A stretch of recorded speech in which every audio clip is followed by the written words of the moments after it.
They say there is no such thing as a free lunch, and I think that's probably the same for games. It might not cost you anything at the start, but most of these, once you get into them, you could end up spending some money. And in my life, time is definitely money. So I've come up with a list of the best and some of the worst free-to-play games on Switch, so that hopefully at least you can invest your time in the right place. No mucking about. If you enjoy the content, consider sticking around. What are the best and most interesting free-to-play games on Switch? Well, my name's Mark Walker, welcome back to SwitchUp, and let's find out.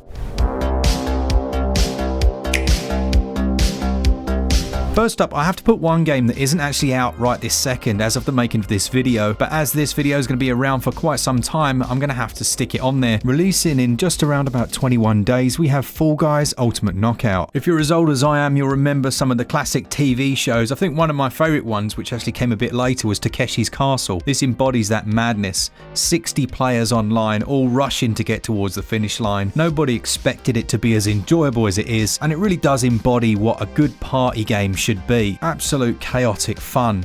It's developed by Mediatonic and comes from Epic Games, and it will be a mere 40 megabyte download. Although it's not out right now, it releases very soon on June the 21st. Do remember to stick around to the end because we've got a few that you should avoid. But next up, one of my favourite games of all time, one that I've have over 1,260 hours in, and it's Rocket League. It harkens from a game that had one of the longest titles in history. It was like rocket-powered super jet cars, and it didn't do particularly well, but it had a real avid following, and then they released Rocket League and it just blew up. An incredibly good game, but stupidly addictive. If you didn't catch our addictive games list, I'll pop a link to that in the top pinned comment because this is certainly one that belongs in there. You're playing predominantly online. There is an offline mode, but it's really not up to snuff, and there's almost a limitless skill cap in terms of how good you can get at this. Incredible game, absolutely love it. You're looking at about a 3.5 gigabyte download. Then one that's seen a lot of love and attention since it launched is Apex Legends. This is a more adult online battle royale style shooter that sees you group up into teams of 3 and then jump jet into an arena style area where you'll have to battle to the death. Now there's a very large space here, and as I say, it's received a number of patches. Performance is actually 30 FPS almost all the time. There's decent gyroscopic controls, it's easy to handle, and if you haven't played it since it launched, I'd suggest giving it another go. There have been a lot of seasons of this one. I think the most recent one is Season 8 or Season 9, and that adds in a new storyline and content. One of my personal favourites, this one. I really hope we get PUBG, but for the time being, this one tides me over. This here is a Marmite pick. It can go either way. Listen to what I have to say and then decide if you want to put your time into it. It's Asphalt 9 Legends. Now, as far as it being an arcade racer goes, it's really well designed. It looks good, it runs really smoothly, and it's easy to control. The problem I have is with the sheer quantity of in-your-face over advertising that takes place. Having said that, there is an option buried away in the options to turn some of this off. I don't know if that's still in place, and if you're happy to ignore that, there's a good amount of content and a fun racer to be had. But it's one of the more over, as I say, in terms of its free-to-playness, if that is such a thing. This one has online for 2 to 8 players, but it also has offline for 1 to 4 players. It's a 3.1 gigabyte download, and I know quite a few people who really enjoy this. Then we've got another one that's very addictive. It's Tetris 99. When I heard the idea of a battle royale Tetris, I thought it was absolutely ridiculous, but my goodness, does this one get its hooks in. Tetris in many ways is probably it's one of the most perfectly designed games, isn't it? It's so simplistic, but it's so compelling and it almost never gets boring. Someone posted on Twitter, what game would you have on a desert island and you can only have one forever? It would probably be something like Tetris. Everything else has an end, I guess. Well, not everything else, but most games. And the online functionality of this one keeps it fresh. If you're looking to play this, it has a 1.2 gigabyte download, but be warned, it is a life eater. For fans of Counter-Strike and the more realistic, in air quotes, shooters, consider Warface. This one has online matches for up to 32 players. It's another one that's had a number of patches. The gyroscopic aiming's pretty decent, but it does tend to be a touch oversensitive, so you might want to tweak it a little. It also has a chunky download size of 14.5 gigs, but there are some nice game modes here, and it's another that's seen a lot of love and attention and a lot of refinements since it first came out. Fun fact, when I used to run a channel, this channel before it was SwitchUp was called Sir Walrus Gaming, and I went to an expo and met these developers just as they were releasing, and they were really struggling to make a name for themselves, but they knew they had a good game. And yeah, it struggled on for a long time and then got really popular, so it's nice to see them here on the Switch. If you're after a free alternative monster hunting experience, then consider Dauntless. This is one that I reviewed when it first came out, and everyone absolutely slated me because I didn't know how to pronounce behemoth. I said Behemoth.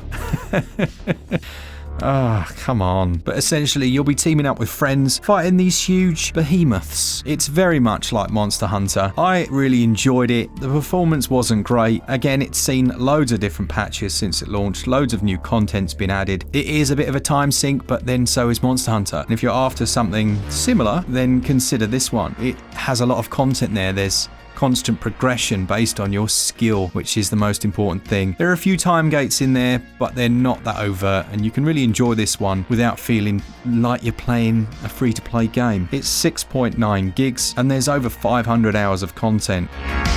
One of the GOATs for free games on Switch is Warframe. When it released, I couldn't quite believe my eyes, honestly. This was back in 2018 when the Switch didn't have many games on it. And this came out and I was like, what on earth? Like, how does this run so well? It's developed by Digital Extremes, and they have not forsaken the Switch version. They've added in loads of new content, they've tweaked and refined the systems, and it's a game that you don't have to have a group of friends online to play it. You can play this solo if you want. This one might appeal to people that like games like Destiny, and I would say that it's probably one of the biggest time investments as far as the games we'll look at today, but it's also one of the ones that will give you the most back. There's over 300 different weapons in it now, as well as 30 different warframes, and it's one that obviously you can put money into it, and you may well end up doing that. It also has a chunky download of 15.4 gigabytes, but spread over 18 different worlds that you can now visit. It's quality, absolutely quality. Then we've got Vigor. We covered the patch of Vigor, the most recent one, and yeah, they've added and improved performance greatly since it first came out. It got slammed because performance was pretty shocking when it first launched. But it's a free-to-play looter shooter, and it's all set in a post-war Norway. It's very tense. This is a really tense one. So essentially you have your log cabin in the middle of nowhere, and that's your base of operations. You go out on these runs which take you into an instance with other players. You can put currency if you want to improve the amount of rewards you're going to get from that stage, but you all get dropped at a different point on the map, and you kind of rush into the middle, into the different locations, and you're trying to loot as much as you can while surviving. This isn't really one where being a Bambi is going to pay off. You're just going to get annihilated. So I'd say it's more targeted towards veterans of the genre, people that have played games like DayZ, but it is really tense and very enjoyable when it's going well. If you manage to escape with all of your loot, you take that back to your base, and you can put points into building up the base, improving your gear, tweaking and maintaining the weapons you've got. I really like this one, but I kind of hit a wall with it in the end where I was like, I don't know, I didn't feel like carrying on, I guess. Give it a go and see what you think. It's only 6.4 gigs, and there are a few different game modes. Then we've got Cursed FOAD, another battle royale style shooter with some mystical overtones, and another that saw a huge patch. They completely changed the look of the game. It was an absolute stinker at launch. Now the battles are up to 99 players. It's probably the most like my favourite PUBG on this list, and it's quite fast paced as well. It's quick to get into games, it's quick to get out of games, and you can play as a nun with an AK-47. So there you go. It holds a download size of 2.6 gigs and is another of our shooters. Now Rogue Company launched really well. Everyone was like, this is brilliant, but I don't know, it didn't get its hooks in for me. I know there are a lot of people that really enjoy it. It's very fast paced. You generally got 4v4 or 6v6 games, and I'm pretty sure Dr. Disrespect helped with didn't he get his own outfit in this one?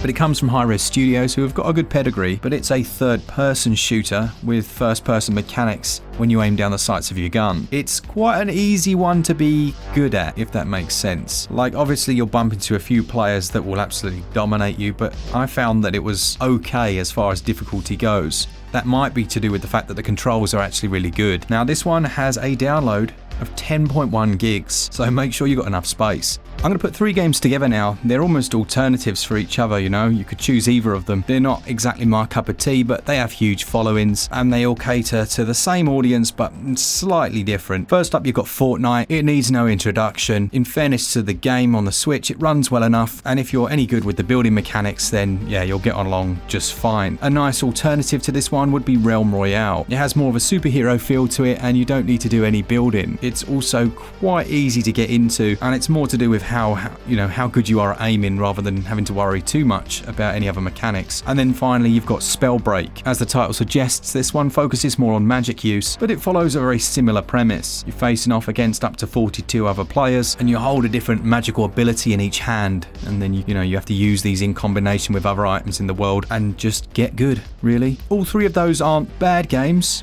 but they're a certain type, and yeah, if you want to try those out, give them a bash. I want to suggest that everyone downloads this next one. It's RPG Maker, but it's the player.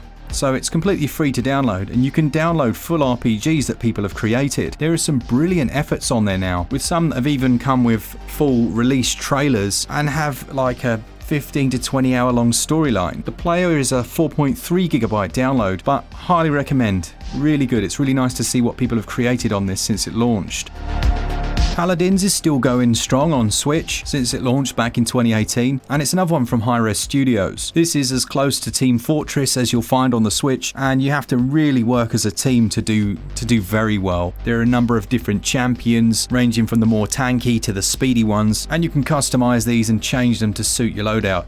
If you have got a good group of mates that play online, this is probably one of the best online shooters that you can play. Download is 11.7 gigs, and those online matches are for up to 10 players. If you want a slightly different take on the shooter genre, then consider Super Animal Royale. This is a top-down, almost twin-stick shooter that sees you facing off against a bunch of cute little animals with machine guns. Despite the simplistic graphics, this is one that I really enjoyed playing through when it first launched. Again, it's another that didn't particularly get its hooks into me though. It's more of a pick-up and play. It's 903 megs, and there still seems to be quite an active community. Maybe this one tickles your fancy and you want to give it a bash. And finally then, for the games that I would suggest are actually worth your time, we've got Fallout Shelter. This one's very similar to one of my favourites, Sheltered, where you'll be building up your bunker, adding in different rooms, gradually getting new survivors enter it, and it has some similarities to games like This War of Mine. Now, this one is a time sink, and this one does have some very free-to-play waiting mechanics in there, so,